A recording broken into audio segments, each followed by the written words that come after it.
আমার প্রিয় ভক্তরা, প্রভুর প্রশংসা করুন। আমি অরুণ পিয়াস মাটকি। আপনাদের সকলকে উষ্ণ শুভেচ্ছা। আজ 26শে জানুয়ারি, 2026 সালের প্রথম মাস।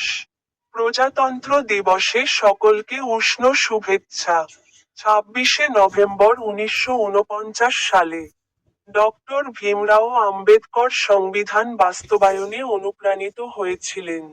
তার একটি উক্তি শুনে তিনি বাইবেলের একটি শ্লোকে বলেছিলেন, সেন্ট যোহনের পবিত্র সুসমাচারের 13 অধ্যায়, 16 শ্লোকে তিনি বলেছিলেন, সত্যি সত্যি বলছি, একজন দাস তার প্রভুর চেয়ে বড় নয়, এবং যিনি তাকে পাঠিয়েছেন তার চেয়েও বড় নয়।